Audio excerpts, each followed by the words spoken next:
Hello, everyone. I'm Olga Mayorova, director of the director of CRIS, Center for Russian, East European, and Eurasian Studies. And it's my great pleasure to introduce today's speaker, Irina Dmitrievna Prokhorova, and to welcome her to the University of Michigan. Today, Irina stands at the helm of the NLO publishers, Новое литературное обозрение, in English, New Literary Review. Observer. Review, it's also, sometimes it's translated as review. Okay, observer. Whatever you prefer. Yes, because the abbreviation is the same as in Russian, NLO. It works better, you're right. It is the preeminent Russian publishing house in the humanities and one of the main ones in the social science. Irina founded it in 1995, and each year since, 94? 92. No, 94 is a journal. We will come to the journal. 92. Okay, sorry, let's not discuss it. Excellent speaker, we began the dialogue. Each year since, the New Literary Observer has produced a large number of books dealing with Russian history, literature, anthropology, and other disciplines. She also publishes numerous books on Western culture in itself and in relation to Russian culture. And so, she is responsible for introducing Russian readers to a wide range of advanced Western theories and methodologies in the humanities, social science, and philosophy. The name of the New Literary Observer comes from the journal with which Irina Prokhorova in 1992 began her publishing enterprise. This very thick journal appears 6 times a year, and each issue is filled with original scholarship by leading scholars in Russia and the West. The New Literary Observer is now unquestionably the leading humanities and intellectual journal in Russia. But it is also more than that. The journal has become a platform for an in-depth examination of recent Russian history and social developments, a research initiative with public policy implications that Irina leads herself and calls an anthropological turn in the study of post-Soviet Russia. In addition to the New Literary Observer, Irina's house publishes some other journals, including Неприкосновенный запас, which focuses on contemporary society and the most difficult social and political issues. Now, as I look at library shelves filled with Irina's journals and recently published books, I cannot help recalling under what difficult conditions she began her publishing venture in 1992. It took enormous courage to start a new journal at that time of crisis in the publishing industry, of enormous economical hardship and political turbulence in the wake of the Soviet Union's collapse. I do not think that many people at that time believed the new journal and the publishing house would survive, but it has flourished and become a powerhouse on the Russian cultural and intellectual scene. That success is a tribute to Irina's far-sightedness, her intellectual engagement, her outstanding leadership skills, her business acumen, and last but far from least, her incredibly hard work. As if this all was not enough, in the last few years, Irina has added to her workload. She now not only owns and runs the publishing house, but in 2004, please correct me if I'm wrong, Together with her brother Mikhail, she established the Cultural Initiatives Foundation, also known as the Mikhail Prokhorov Foundation, which supports cultural and educational initiatives nationwide. And there is one last feat of Irina's that I really must mention today. Last February, during Russia's presidential race, she flummoxed Nikita Mikhalkov, the Oscar-winning film director and active supporter of Vladimir Putin, in a nationally televised debate. Since Mr. Putin had refused to participate in debates, something interesting for American audience, we're not that familiar with such things. Since Mr. Putin has refused to participate in debates, sending proxies instead, Mr. Prokhorov, who was running against him, responded in kind, dispatching his sister. During the debate, ladies first. Yes.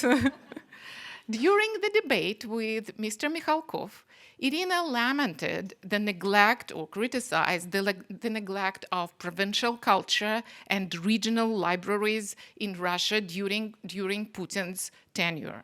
As a result of this debate, which Irina won hands down on both substance and style, she became widely known throughout Russia and abroad, far beyond intellectual circles.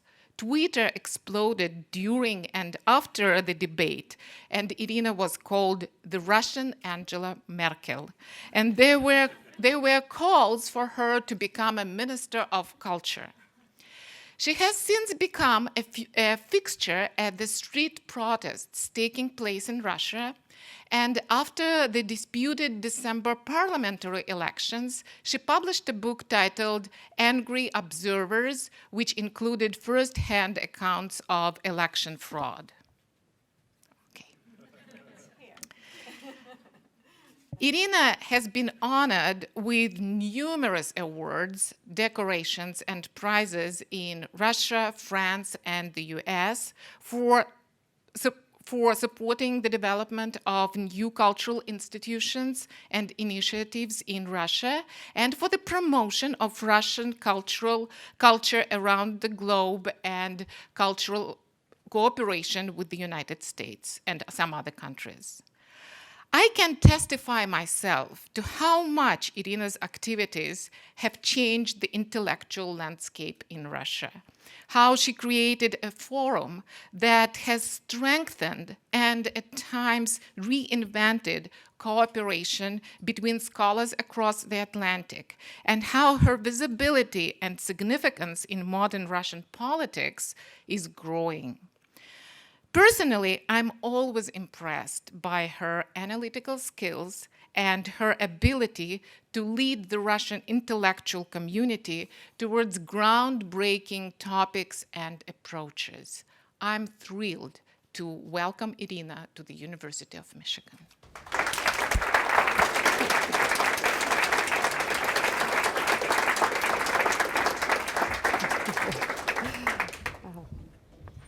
Well, thank you so much. First of all, I want to thank the organizers and Olga Mayor especially for inviting me to Ann Arbor, because this is my first visit to Michigan, hope not the last one.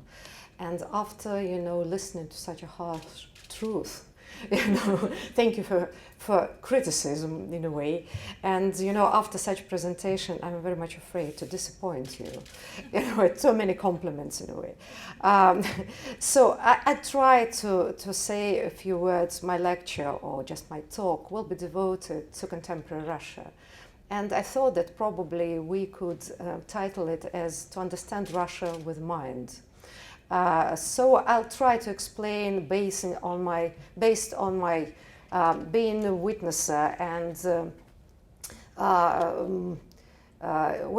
participant and all the, I would say, major social situations for the last 20 years, but also being an academic. It's, that's the idea of combining the social research with a kind of witnessing the situation. That will be a result of all my talk. Probably, I'm not sure of my English nowadays, probably, but if you don't understand something or just I didn't express it too clear, probably you'll ask me, I'll try to explain it again. You know, there are two views on Russia. What is it? Certainly, one is the famous poem by Fyodor Tuchev, that Russia can be understood with the mind, nor quantified by common measure, which is always cited everywhere. But in a way, Igor Guberman, a famous Russian poet, underground poet, so in a way responded to Fyodor Tuchev. I'm sorry, I'll pronounce one word which is not probably literary, but you can't throw it away. In English, it sounds like a little bit like this. It's high time, you motherfucker, to understand Russia with a mind. In Russian, it sounds much better, but I won't pronounce it. Sorry. You know, just scaling these two opposite opinions, I would probably bet, I'm still betting for Igor Guberman sentence. I try to understand Russia with the mind, and I'm sure it is possible if you find probably an adequate optics for research and to looking at the Russian society. There is quite a lot of mythology and stereotypes which usually we exchange when we deal at the international level. And probably you always faced it coming to Europe, this anti-American stance when, you know, America is associated with McDonald's, Mickey Mouse, all kinds of the trash, in a way. I would say in certain ways, when people speak of Russia, usually it's kind of country of exotic country of high passions, I don't know, snow and wolves, and all kinds of, you know, this envelope, which unfortunately quite a lot of Russians exploit and use, you know, as a kind of self-presentation. What happens in reality? No one, of course, knows what reality is. But my idea was to study the Russian society to understand the peculiarities of the contemporary situation, why society reacts in such a strange way to a number of situations, and how you can explain it logically, not mystically in a way. You know, that was, I would say that's the starting point for this new type of my career. Started, of course, in 1991. That was a real cultural shock for me in many ways. And since then, as many of my compatriots will always ask themselves, how could it be possible for this huge number of intellectuals never to understand what's going on, and we could never predict that the Soviet Union, this is a huge dragon, will dissolve within 3 days. That, of course, it teaches us to be humble, because it means that being a researcher and academic doesn't mean that you can be a prophet. But on the other hand, if no one can ever predict it, it seems probably we didn't understand these intricate ways in which societies under totalitarian regime are developing. So the recent situations in the Middle East, where again the societies which seem so stable and apathetic suddenly burst out, and we see that a series of revolutions just probably tend us to think over our optics and our professional tools. So in this way, in New Literary Observer, we made a number of special issues dealing with this late Soviet society and trying just to study it, how such societies in a very hard conditions, in a very harsh, I would say, and very restricted structure of living, trying to develop and, you know, to develop this idea of modernity and how they managed to open to the world. So the idea was to put Russia into international context, to compare it with different countries which had more or less the same way of developing. And really, if you look at Russia, at least for the last 300 years, I mean the period of modernity, you could see that the country developed in a certain way, just opening and closing several times. It means that the society which started this modernist project, self-isolating, but it didn't stop this modernity project. That society developed in a in a specific way. But if you compare it with the development, say, of Portugal and Spain, for instance, you could find quite a lot of similarities. This country also, behaved in a certain way, even in Japan, though it's not European country. But that's the same tendency of self-isolation for quite a lot of time, probably could produce the same traits and specificities in the country development. So several years ago, we made a special issue of NLO journal, which was called The Anthropology of Closed Societies, which would try to describe this type of society, comparing it to each other. So what I'll tell now, it will be some parts of this research which we continue now from one journal to another. So when the country is self-isolated and there is no open access to information, this is a usual tendency to self-mystify.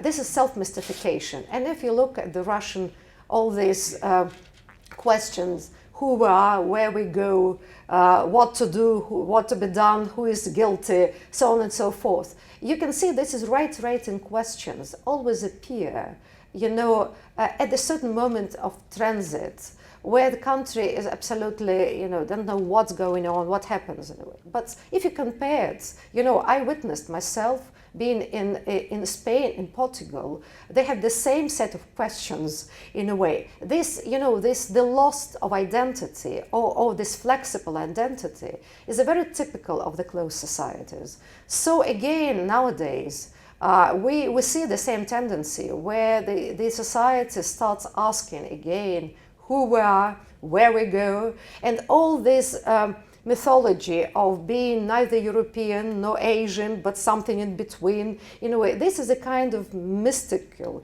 creation of these metaphors, which society tries to explain itself without, comparing itself with other occasions.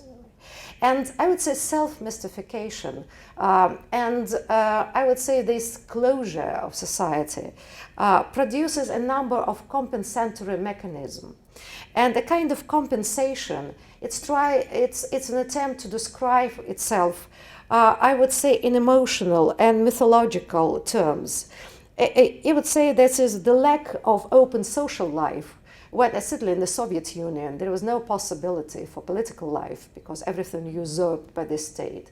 There is no possibility of, exchange of opinions, of the freedom of word in a way. So in this restricted situation, the emphasis was always placed on emotion and private life.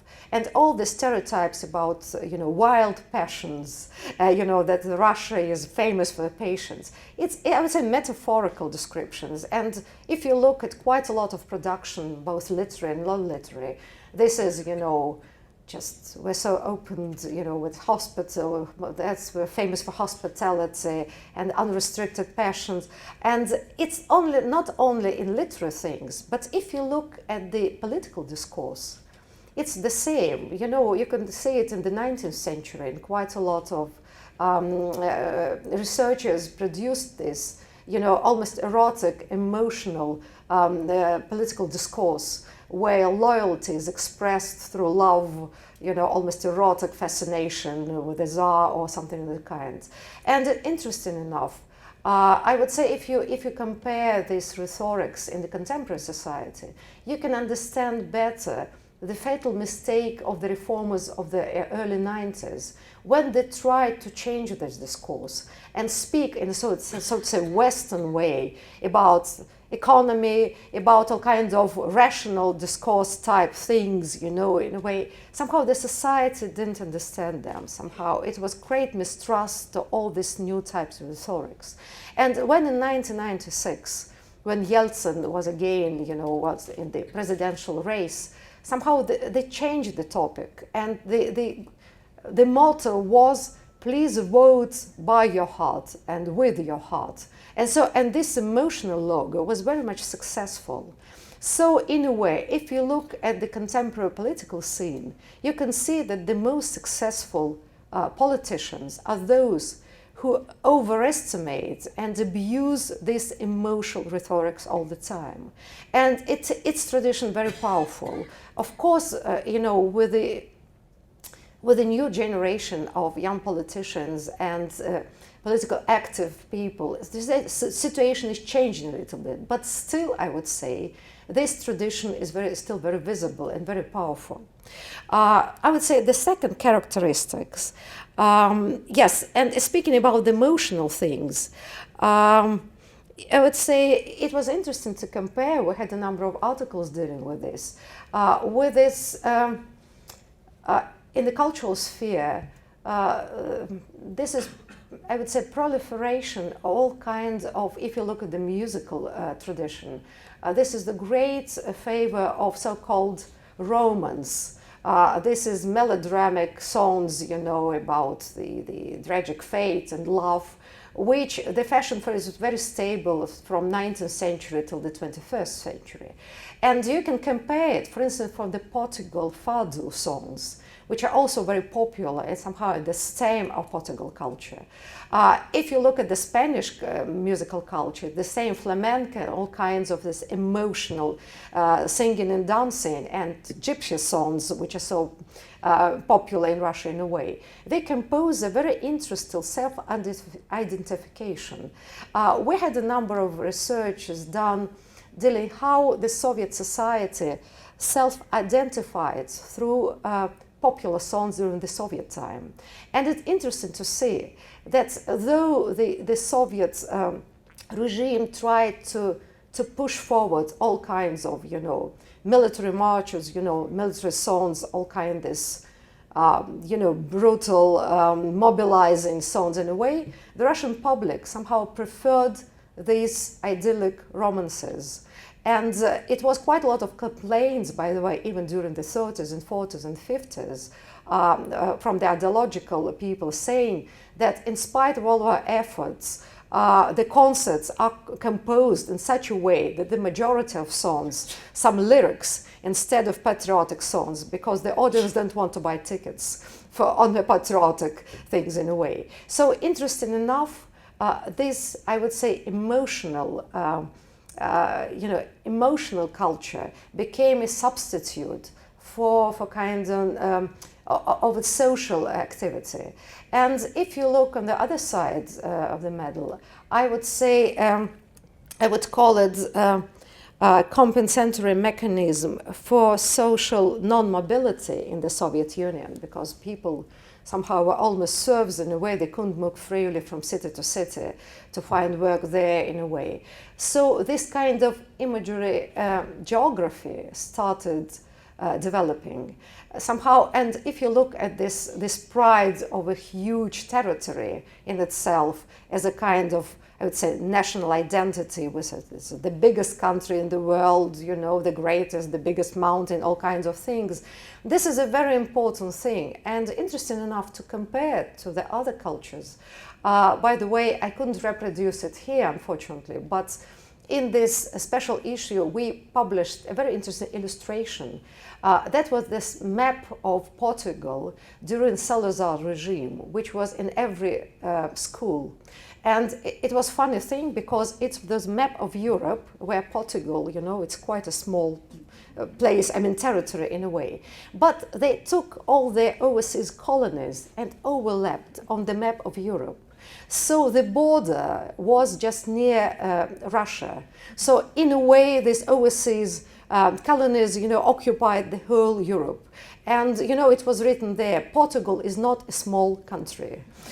You know, in a way, it's the same, you know, the same psychological thing, you know, just the grandeur of territory instead of social mobility.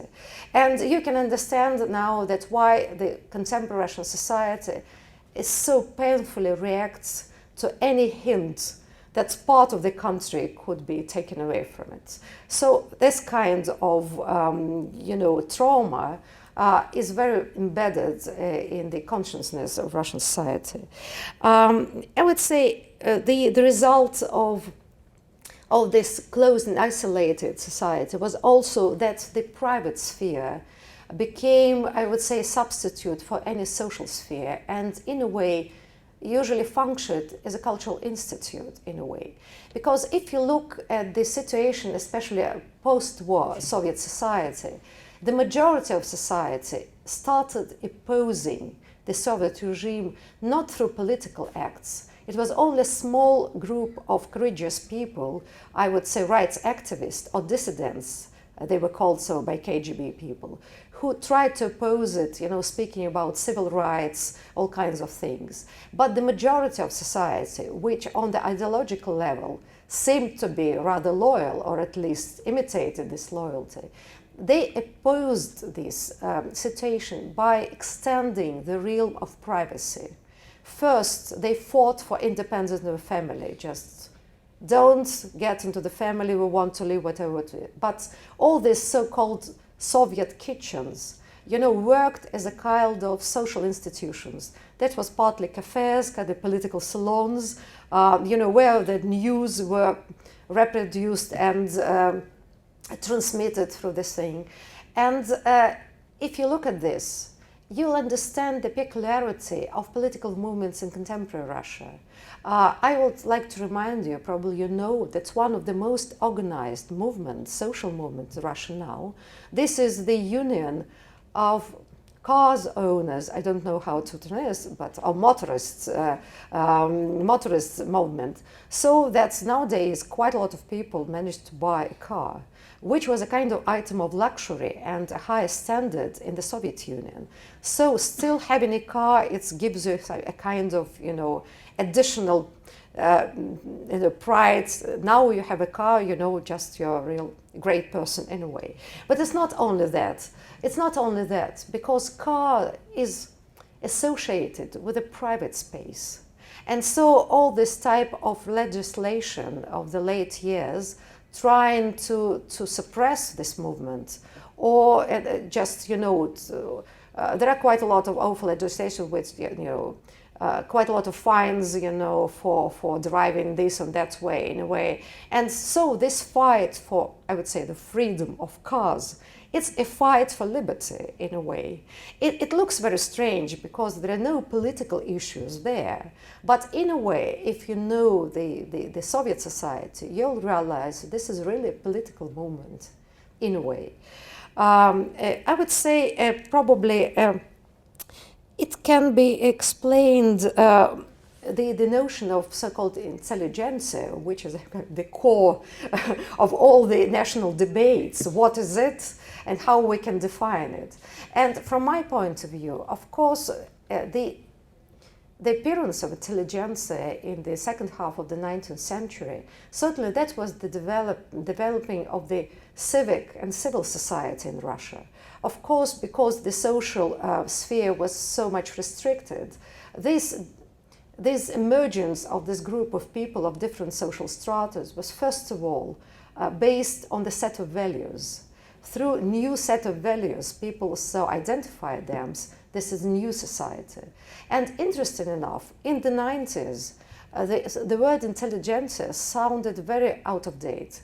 And it's usually, the younger generation is usually associated with the people of the 60s generation, saying, okay, that's old guys, just step aside now we're, doing New Russia, something like that. But strangely enough, during these late political movements and protest movements, the term new intelligentsia suddenly appeared in the medias. And it was used by young journalists, not by the old one. And there was a huge debate, especially in the internet, how you can define this new intelligentsia. Interesting enough, it was again the same type of different people of different professions. They could be in business, it could be literati, they could be anyone. But they united by the same set of values, so to say westernized set of values in a way. So this tradition again, continues in contemporary Russia, shaping, I would say, the very, shaping the movement, the protest movement itself. I would say that, but this, the emphasis on private life has many, I would say, negative implications. Kirill Serebrennikov, quite a famous film and theater stage director, has complained recently that his efforts to invite young dramatists, and stage directors, he said that to go to the big theater stages to produce, that big plays somehow is ineffective, because many playwrights prefer to do small plays for small audiences. And in particular, the most famous one, this is Theater Doc, that's new political theater, which is very famous and popular in Russia. They prefer to sit in the small basement, not because they're suppressed all the time, but this is a kind of genre. And I understand this Kirill Serebrennikov view in a way. So this tradition of living with the small communities, isolated from each other, just interesting in the open society, and the 90s were quite an open society. Even now we can see it's quite open for many initiatives. People still reproduce the same ways of existence, being small, isolated for your own audience, ignoring the other. In that sense, that is the real question, how to do it. And that's why I would say people underestimate the institutional building in Russia. This society, which was based always on personal ties, that friendship was a kind of sacred word and still a sacred word. And people are organized not in this family life type, but through friendship ties and relationship. And of course, it helped the Soviet society to survive, because it was a trust society in a way. People had to trust each other, without any official papers in a way, but through friendship ties they managed, to unite and, to survive. But unfortunately, in the 90s, this type of relationship became ineffective, because you had to fight for new institutions, to build institutions that would prevent reaction for coming. But somehow only now, probably, people started realizing that so many opportunities were missed just because of the way of life, and these personal horizontal ties, were not enough for it was a kind of personal survival. It's okay. But we can see that when at the end of the 90s Putin came into power, it was very easy for him to crush the new Russia of the 90s, just because there were so few new institutions. And even those who appeared, they were not defended by society, because people didn't realize this is utmost importance. And now, probably now, that's the first time when this topic is emerging as a kind of debates, how to do it and how we can build this new society through new institutional infrastructure. Probably what I wanted to say, one more peculiarity, which is quite visible in Russia. This is, I would say, huge respect for culture in general, for culture and education. I would say it's not typically Russian only. If you look at the Western Europe, I would say in the Eastern Europe in general, I think this is East European trait, because the majority of nation states in Eastern Europe started being developed in the Romantic era, when culture and language became the stem of culture, of identity. In this way, it's interesting that if you look at East European countries, including Russia, the majority of monuments there is devoted to cultural figures. This is poets, writers, musicians, strangely enough, not military persons, though Russia was kind of a militarized country for many years in a way. So in this way, I would say culture was and still is the most important self-identification for Russian people. And if you look at many things, that, well, you can explain it, of course, because in the 19th and the 20th century, this is the only social sphere where people could speak about different social topics. It's true, but I think not only that. And I think that cultural institutions, and I would say culture, could be a wonderful opportunity of, I would say, of further development of the country. And in this way, underestimation of the things, I would say, could be fatal.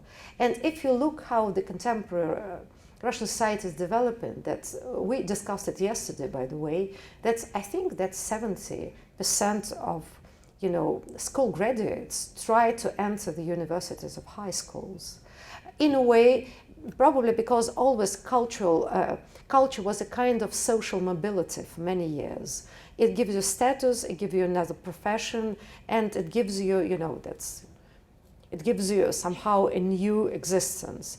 And I managed to talk to quite a lot of people in different areas, and even this in the migrant section, and they all save money to give education for their children.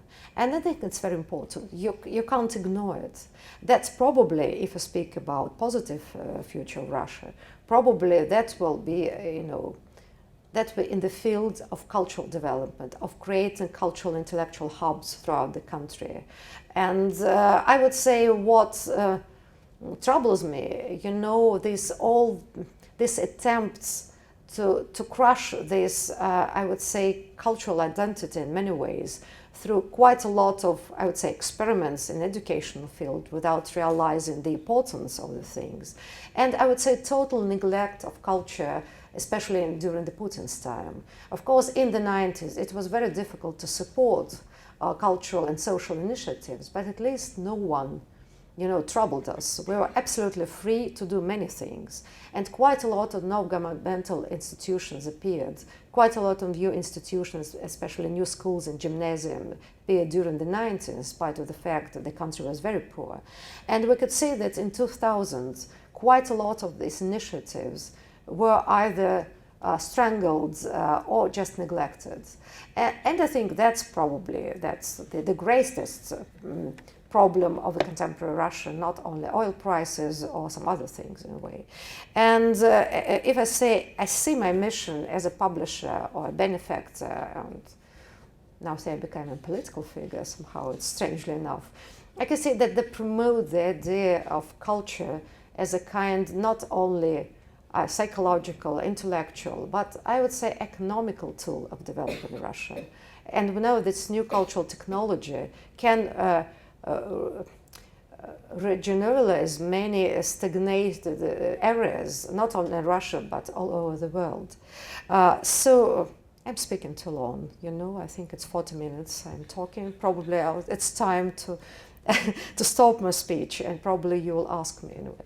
But what I can say that I'm quite an optimistic person in many ways, and in spite of many dangerous trends which I see now in contemporary Russia, I still believe and witnessing how many things happened during these 20 years and how the society managed to overcome 1991 without bloodshed or civil war, which was always proclaimed there. You could see that the late Soviet society matured, in this stealthy way, and developing some possibility of survival and creating this new discourse, new language for social issues. And nowadays, probably, I try to show, if you want to understand Russia with the mind, probably you could take into account the specificity of social discourse in contemporary Russia. I'll stop here, and I'll be grateful for your questions.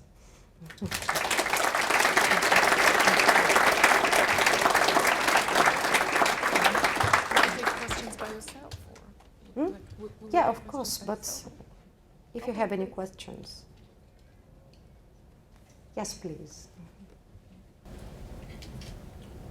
The Russian academics have a very strong record in certain fields of science going back generations. What is your assessment of the state of physical, biological, computational sciences these days, and the standing of academics? Excuse me, could you repeat the question? I didn't get the meaning, sorry. So for generations, Russians have been among the leaders in mathematics, physics, computer sciences, some other fields. Is this still highly prized and highly successful, or is it a casualty of the regime? In a way, I would say to some extent they could be you say that casualties of the regime. But you know, that was certain fields in the Soviet Union which were tied to military industry in a way. That's why, of course, you know, a number of disciplines were on the very high level. And it's true, and nowadays, you know, people are talking this tradition of this physics, mathematics, and all think that they're in danger and somehow should support in a way. But I must say that if you look at the humanities and social studies in the Soviet Union, that was a total disaster. And that's the problem now, how you should develop it further, because without the humanities and social studies, you know, nothing could happen in some other sectors of knowledge, I would say.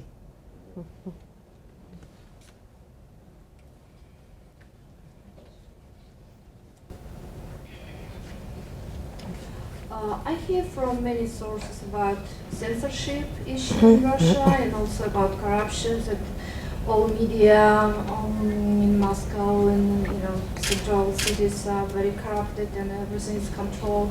What is your view on this issue? Well, corruption is our treasure, of course. That's our sacred tradition, in a way.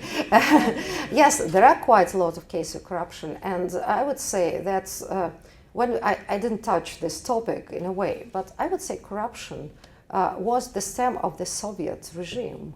It's not a novelty.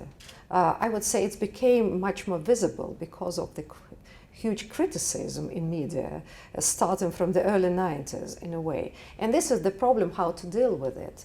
There are so many origins of corruption. First of all, I would say probably the most important thing you should understand that corruption stems from the low standard of culture.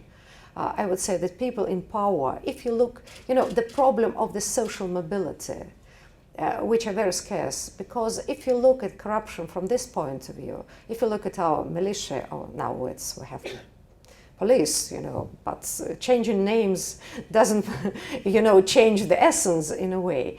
If you look at the people who come into police, this is usually semi-educated people with ambitions, and the only way for them to lift up, just to come there and take money. There are no other cases. Sometimes when there are a number of campaigns against corruption and this poor man, taken into trial, sometimes they even don't understand what's going on, what they're trialed for. It's like Chekhovian story about that peasant, who took all the spikes from the railroads and not understanding what he's trialed, because that was kind of the problem in this way. Besides many other things, this ineffective system, which is full of people of low educational, professional level, creates this thing. So that's what I'm speaking about, culture and education. This is a basic thing in a way. Otherwise, you'll never, because people don't know how to earn money except taking bribes. You can find it anywhere, but in a way, that came from the Soviet system, which was all penetrated with these things in a way. So we have to do it. What about censorship? I would say to the last years, of course, when Putin came into power, this censorship started. They started with television, mass media. Now we can see they go into publishing business as well. And for many years, they tried to find this, how to create this new system of censorship, which still doesn't exist. And in a way, it's a kind of chaos in this realm of the censorship, because without, as you can imagine, I'm against any type of censorship. But these different opinions and different clashes of different set of values produce a kind of bizarre picture. As you probably know, that I think a month or 2 months ago in Rostov, there was an attempt to ban the rock opera Jesus Christ Superstar, and which produced quite a lot of discussions on the internet. And it was very funny, because I'm quite sure the man who tried to ban it was a kind of old-fashioned apparatchik who did remember that in the Soviet times, it was banned, but he has forgotten why it was so. But because that was religious propaganda at the Soviet time, but it didn't matter to him. It's simply this reflex, this is the cultural memory, produced this reaction. In a way, then we have so many cases of this kind, which of course are very sad. And, we have to face it. And, I don't want to humiliate any religious feelings if there are religious people here. But Orthodox Church is awful in a way. If I start, describing what they're pronouncing, all these, strange stories they're proclaiming, that's a kind of circus in a way. But we have to deal with it. And I think the problem with this, that's the problem of the 90s, where I would say the young reformers, I don't know, we can't blame them. They had so many problems, facing the society. Somehow there was no political will to declare the new set of values in a way, whether possible, to oppose this reaction. The problem is with Pussy Riot trial, for instance, when the society was split into two, how to deal with that. Those who tried to defend Pussy Riot couldn't find arguments because again, all the moral arguments were usurped by the church and the state. That's a moral, they offend the feelings, all kinds of things. And if you want to oppose, you have to find the strong arguments. And somehow there are no things in a way. So I think that's the problem.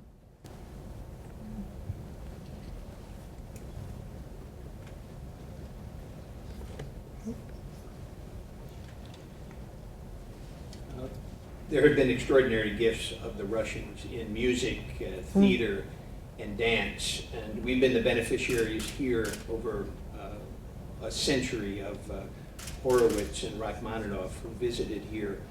We learned that there were difficult times with your great academies, the Moscow Conservatory, the St. Petersburg Conservatory, as well as the dance academies in the 90s. Can you talk about how are they doing now? Are they producing the next generation of great Russian artists? What is the status of these training academies in music and dance particularly? Yes, in the 90s there were quite a problem with these traditional academies and institutions, but as you can see, they have survived. Unlike many new institutions that appeared in the 90s and somehow were closed because there was no subsidies, no money, and there was also governmental neglect in a way. But I would say, if you look at the musical life now, it's quite energetic, and quite a lot of concerts, new generation of great musicians appearing. In this way, everything is okay. Well, in many ways now they work all around the world, but I think it's a natural thing. Now you can move and work anywhere. This is the global process. But I would say, as far as theater is concerned, this is an interesting phenomenon. In the 90s there was a theatrical crisis because simply people didn't want to go to the theaters. Life was so wonderful at this moment, full of surprises. It was much more interesting to see what's going on in the streets and the parliament. It was a theater in itself. It's true. It's somehow, it's stepping into history itself. But starting from the end of the 90s, we could see the theatrical boom starting. And now you could see that it's a great theatrical life in Russia nowadays.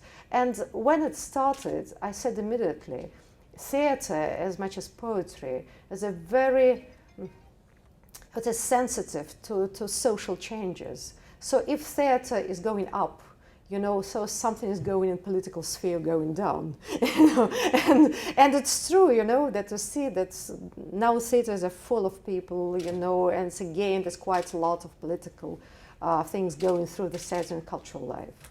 So that's a very interesting process going parallel.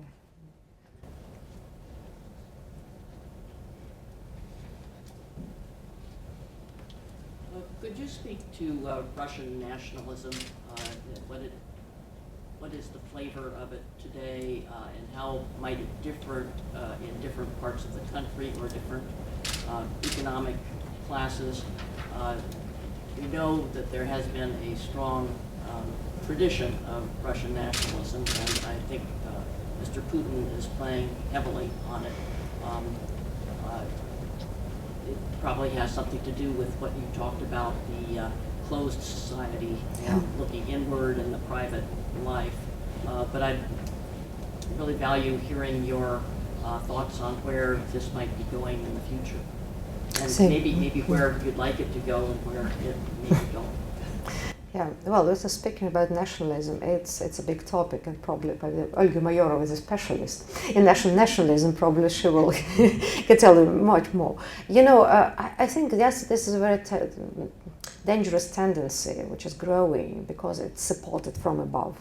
And unfortunately, if you watch the major TV channels in Russia, they just most openly promote these nationalistic ideas. Of course, it differs from region to region. I would say in Siberia, it's not so popular, you know, as say probably in Moscow and St. Petersburg, but it's growing all the time. You know, this is a huge problem, how to deal with this. And again, this balancing between empire theory and national state, that was always, you know, very problematic in Russia. If you take the imperial Russia or take the Soviet Union, and in a way, we're again at the stage when imbalance could create, you know, tragic result. But of course, you know, that the imperial Russia crashed just before, because that's the tendency towards nationalistic trend was moving. You know, that's the attempt to Russify the other ethnic groups in imperial Russia led to revolution at the end, you know, due to many circumstances. And if you look at the collapse of the Soviet Union, somehow it was the same way, because when Gorbachev came to power, you remember that became quite a lot of nationalistic clashes in different republics, and inability to deal with this question, because for many years during the late Stalin period, you know, this nationalistic trend became much more popular than international issue in a way. And I'm quite sure it pushed, it triggered the process of at least partially dissolution of the Soviet Union. Nowadays, unfortunately, this, I would say, out-of-date regime tries to play the same cards. And in a way, I think probably this is the, I would say, it's our responsibility, I mean, the intellectual sphere, somehow to find the antidote and, you know, to do something with that, because you can't ignore it anymore. And so many people somehow are involved. I don't speak about this Russian march where the, you know, the extremists are going, but quite a lot of people are quite sympathetic to this idea. And I think we need again just counter metaphors, some new vision of Russia, some new projects of future in Russia, you know, to attract people somehow. Otherwise, you know, just despising, it would not profit at all.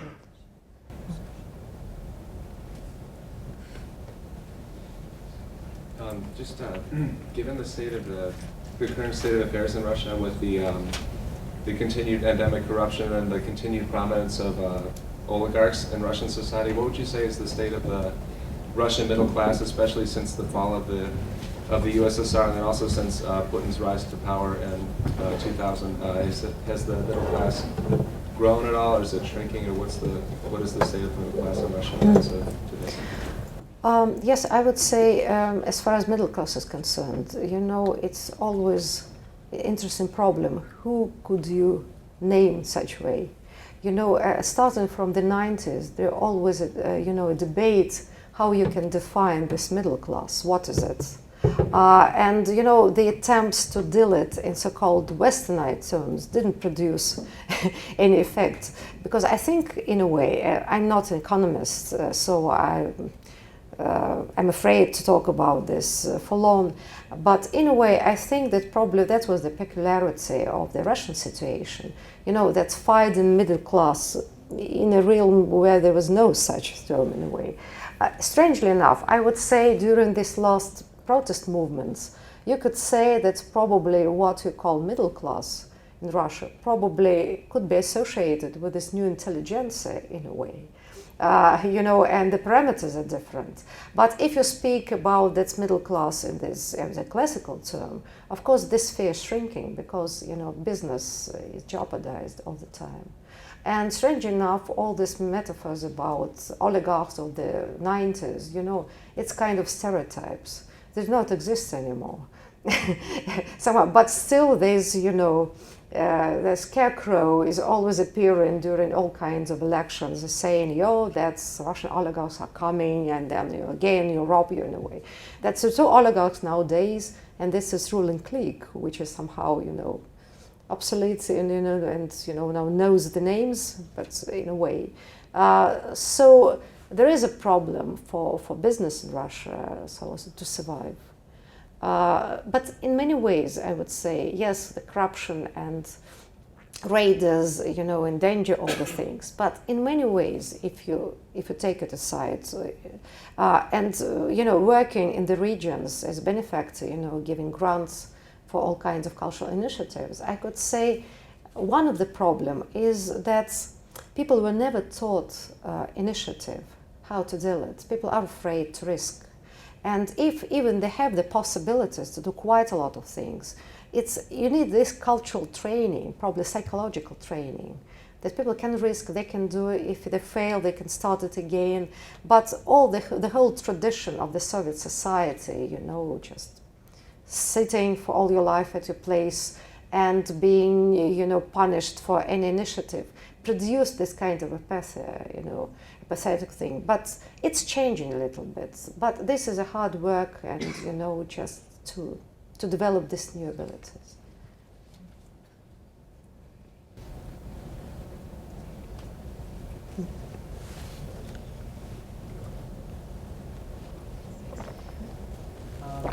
You talked a little bit about the culture of education in Russia and about the Putin administration, but had Putin and Medvedev done anything in your mind to better that? I know that they've introduced the Yenge and now exams for all immigrants on Russian history and language. Is this a step in the right direction, or does something else need to be done? Yeah, that's a very important topic, thank you. Yeah, it's about this exam for immigrants on Russian literature and culture. Of course, it's a funny thing. Can you imagine these poor migrants who are building, roads and, digging the foundation in a way, I would say it would increase corruption. Simply, people will pay for these exams. Let's be realistic about that, unfortunately. And instead of creating, I would say, system or workshops, all kinds of organization will help people to socialize, for the kids, for immigrants, in a way as they do in many other countries. They tend to solve the question, and the problems with the same Soviet type way, to ban or just, to order to do something in a way. I don't think it will be effective in a way. As far as all these attempts of modernizing the education, we need, modernization education sphere, it's true, because the Soviet system of education, it gave quite a lot of knowledge, but it didn't give the ability to think, to search, to be creative in a way. But, in a way, you have these two tendencies which oppose each other. On the one hand, they create this, as we call it, the single examination for, to enter the universities. Standardized test in a way. Just theoretically, it's a good thing because it simplifies for many children, who don't have cultural background, they don't have money to have the education, at home or somewhere, to enter the high schools and universities. On the other hand, they started the crushing, I would say, the school education, which was, we call it всеобуч, it's, it's free, it was, state education in a way. So they implemented so-called the basic disciplines, half of them are ideological, and for all other you have to pay. So it's absurd. Then why to create this standardized exam, then when you just, quite a lot of people lose possibility to be educated at all. So, somehow there is no logic at all these different trends. That's why somehow I don't know what's going on there. But this is the huge field of debates, what to do with the education. We shall see. Yeah, okay. Couple more questions. Couple more questions. One question about the Bologna process. Bologna process in Russia. So, how I know that there is. It goes difficult, but from what you see, how Russia is, if Russia is successful in terms of applying Western type of education. And another question about plagiarism. From what I see, it is very common in Russian system, and even faculty members don't understand sometimes, what plagiarism is about. And I conducted a workshop in Russian university, and faculty made fun on me because they said how we would do just put quotation mark at the beginning of our work and at the end, because everything is taken from some, different places. So if they choose right, it's okay. If they manage to search for good, works to plagiarize, I think this is the first step. How can we collaborate with Russian, universities, research and common papers because of this issue? So what do you think about it? Well, it happens, of course, and we have a huge piracy, I would say. You can find all books on the internet. And, from time to time I Google the internet and find quite a lot of interesting things. Quite a lot of books are somewhere on some remote sites, in a way. It happens, and unfortunately, sometimes I use it myself. I criticize those who use my books, but if I need some books suddenly for free, it's possible to do it. I think, first of all, because all these new databases still don't exist in Russia. There are several attempts, but no this proper done professional databases. When they appear, quite a lot of problems of piracy, all kinds of things will be solved. What about plagiarism? It happens, true, in a way. But the problem of this, it's part of the more general problem. That's out-of-dated system of education, because why we need to modernize the education? Because the Soviet-type education has nothing to do with the real markets, I would say, working market in Russia.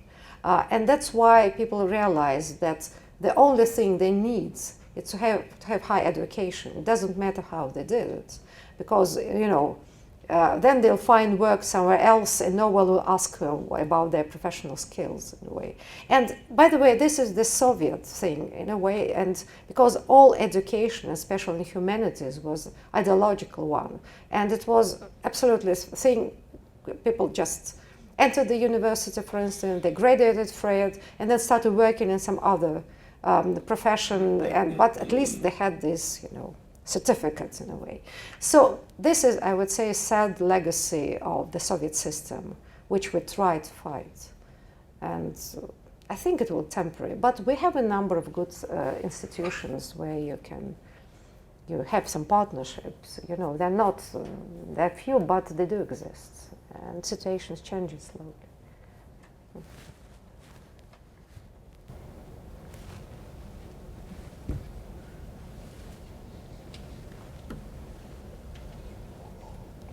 I apologize up front if my question is too personal, but I'm really curious, how does it feel to be a political person, a political figure for a person with your background, an intellectual, an editor, a publisher?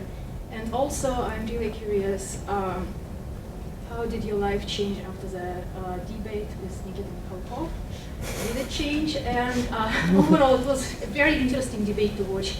I remember that when I watched that, You were the part that I could comprehend with the mind, referring to the metaphor that you mentioned before.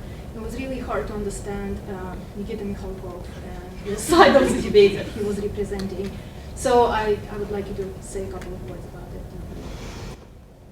I would say, you know, being involved in political life, I think it's quite an interesting new experience for me. And in a way, it helps me in my research work because you can see the society from another angle.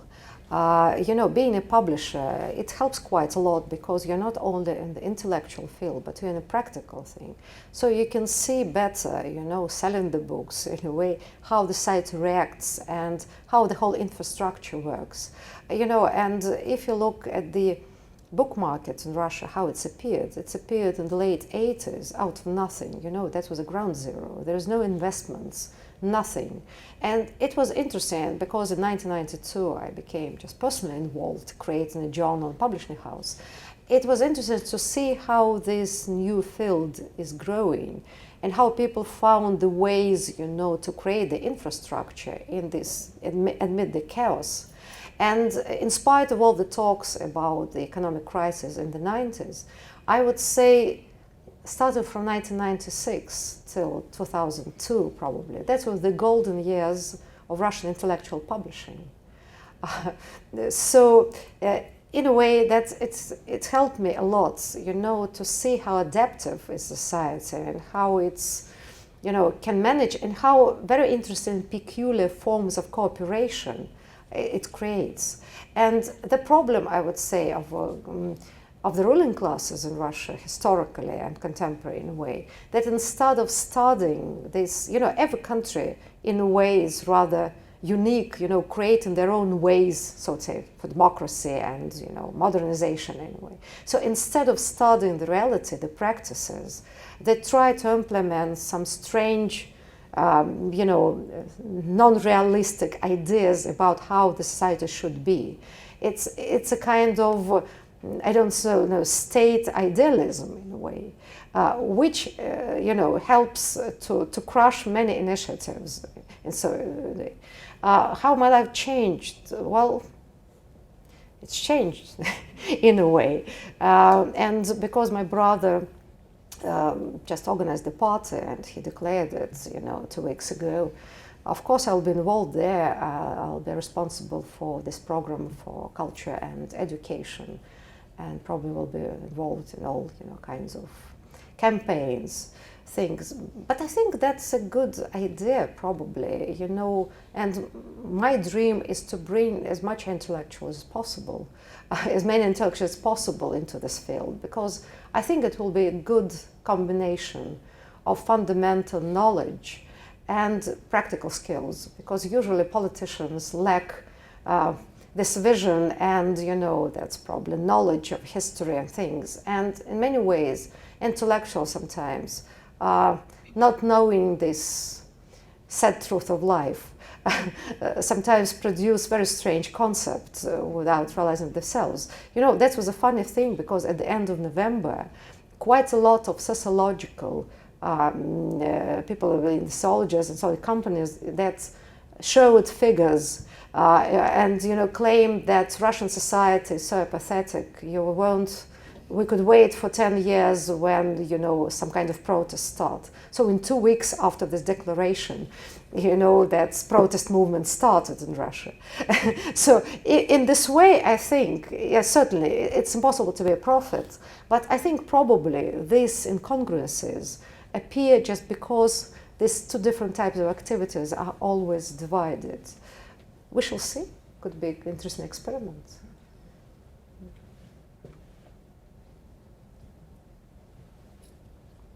Please.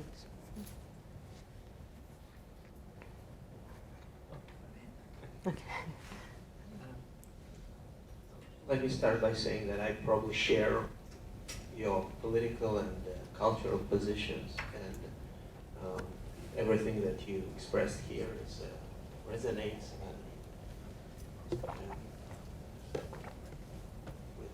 with how I feel.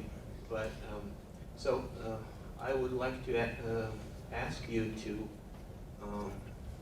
sort of play devil's advocate and perhaps explain something that I cannot understand, which is what the ruling elite in Russia is trying to achieve, to the best of your understanding.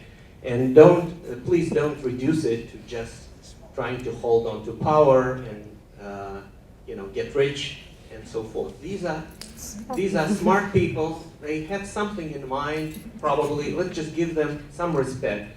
And I just cannot understand. I understand the question. Yeah. What's your view of who these people are, where they want to take Russia to, and how it's going to evolve? Yes, of course. Everyone wants to be healthy and wealthy, of course. It's not only the ruling class. But I would say if we speak about the Russian ruling and elite, it's not a monolith. The problem is that, as far as I can see it, it's very much quite a lot of division within the ruling class, so to say. Because you could see that absolutely different types of people coming from the 90s, from different backgrounds. That's former party leaders, former dissidents, all types of people in a way. So in this way, there is no one logic. And I can say there are so different, clashing attitudes within the ruling class, which produces a kind of havoc. Really, as I tried to explain, on the hand, the part of this elite understand that we need to promote new type of education, and they're trying to push it forward. And I know quite a lot of brilliant people who are involved in all these new programs of education. On the other hand, another part of this is just creating this awful, that situation when they try to create, I would say, semi-Soviet type of government, and this is new censorship appearing in a way. This is within the same elite, and as far as I can see, there is quite a lot of controversy within this ruling class, which produces quite a lot of tension, and that's why I suspect that's why somehow they can't deal with the situation properly, because there are so many different trends and understanding of the situation. Which is quite dramatic in a way. What they want to achieve, who are they? I would say there's different clans and probably different ideas. As usual, I would say an authoritarian mentality wants to achieve, being a great country, but to control everything, which is impossible. And we can see that in a way, quite a lot of legislation is based on the assumption that they know better how to do it. So if they take all the initiative from the regions, from quite a lot of other stratas, they try to control everything. But we know even from the Soviet Union, if you try to control everything, you don't control anything at all. So in spite of all these censorships and all kinds of things, the Soviet Union, there are quite a lot of niches, absolutely uncontrollable ways of life, and quite a lot of havoc there. So I think this is a dramatic movement, and you can see that last year that there was a huge division in the elites, and I think these gaps are growing all the time. And we don't know the result, but if we speak about the crisis, I think it's not economical crisis in a way, but this is a crisis of vision. And we don't know how it goes. Strangely enough, this reaction to these, protest movements, funnily enough, if you look at the stem of these movements, this is quite peaceful people. In a way, their potential, how would say, that was probably the best people for a new elite to support, because this is a new generation of young and active people. And strange enough, they don't see it, and they're very much afraid of them. On the other hand, they're declaring that they need a new generation of active people who could create a new Russia. So strangely enough, the vision of these creative people somehow is very much distorted, because the real one are here, and what they ask for, just pay attention to us, give us to live, give us, acting in somehow. And they're quite loyal in a way. It's quite a few people are real revolutionaries in a way. But somehow the ruling class, I would say some part of elite, just don't distinguish it from the, and they're starting fighting with them instead of fighting, say, nationalist movements. So I think this is a very dramatic situation, and you can see in these different legislations, this is created by this part of a group which is more westernized, and this one some kind of reactionary as a nationalist. So in this way, that's why you don't see the logic, and there is no logic there. That's my point of view. I think that's the question for society, to push it forward some things, you know, to establish a dialogue with it. But it's very difficult because we lack institutions through which we can make a dialogue. It's a dialogue around Pussy Riot, you know, ended with imprisonment of the girls. But at least there was the first case of solidarity of so many people supporting them, what I think is a good sign. Well, of course, nothing is good, you know, of girls being in prison, but for the first time the society at least tried to get united in some parts to express something. And for many years we couldn't say anything about this because NTV was crushed, many other things were crushed, and no one supported or tried to protest. That was a sad sign. Yeah, please.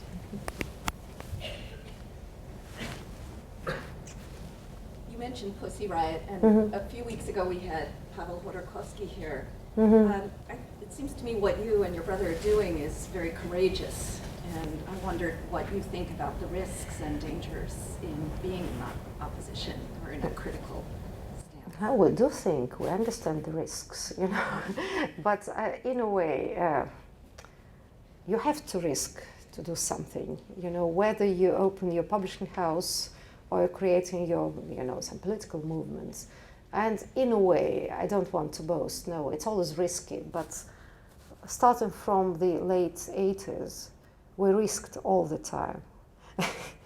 You know, it was always very dangerous. When my brother first started his own small enterprise, it's like a cooperative in a way, it was a very dangerous time because there are quite a lot of bandits and raiders and, you know, and I was always trembling for him. And I remember all kinds of cases in the 90s with quite a lot of banditism in the streets and quite a lot of funny episodes where I was concerned in a way.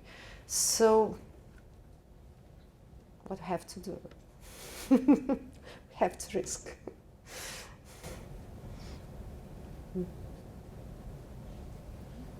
Questions? Do please, yeah.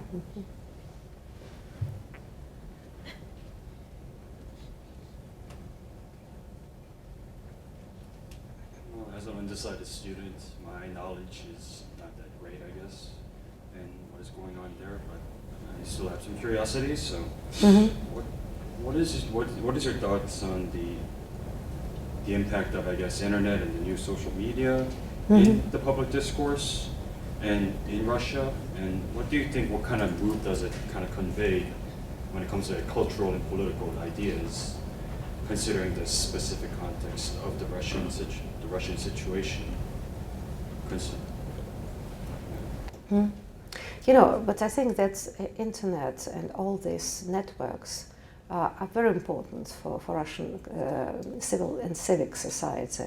And I would say that's interesting that it started developing in the early 90s, and I would say Russian internet in the mid-90s was one of the most powerful in Europe. And to some extent, because the society and the country was so much fragmented, that was the first, you know, way of uniting people. And by the way, the same was, I think, in the Eastern Europe, because I heard quite a lot of my colleagues in Eastern Europe who told the same stories, that they used internet very early to communicate, just to find people around, to create these, you know, communities through internet. And of course, it's very influential, especially in the young generation, and where you can transmit quite a lot of new ideas and political things in a way. That's why the ruling elite is trying, you know, to fight this and to find the means to control internet. But I would say yes, but this is a very specific field. And in a way, sometimes it's very misleading. And during the presidential campaign, and during many other elections, you know, in the local parliaments, many things, it's occurred that being popular in the internet does not mean being popular with the general, you know, in the wide population at all. So, but in a way, I would say it's concentrate a number of active people, you know, and helps them to communicate with each other. Though you can find on the internet anything you want to, from porno sites to some political sites. But what is interesting, how the internet was used for literary things. Because very early in the 90s, a number of literary sites appeared. And they still function and very influential. The people published their poems, you know, discussed all kinds of things. So in this, I say, this literary tradition somehow is very much reflected in the internet.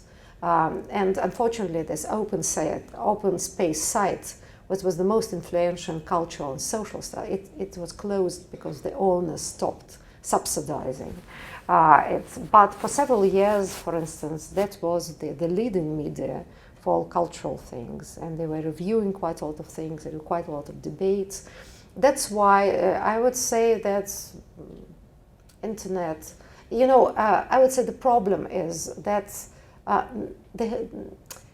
so many people in the country still don't have access to internet, which sounds strange, but it is. And as I told yesterday to my colleagues, that if you look at the libraries, that I would say 80% of the libraries don't have access to internet still. Only this year, there was a state program. They invest quite a lot of money for internetization. That means, you know, somehow it's still connected with the big cities and another, you know, that's a specific strata who are communicating through internet. But I think it will change. It's changing. And in many regions, you know, there is monopoly. There is only one provider, for instance, and internet is very expensive. That's why somehow people, you know, can't use it freely many times.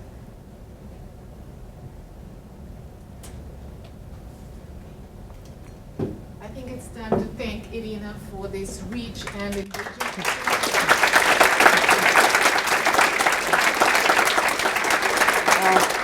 Yes, I didn't want to end on such a pessimistic note, you know, about the libraries.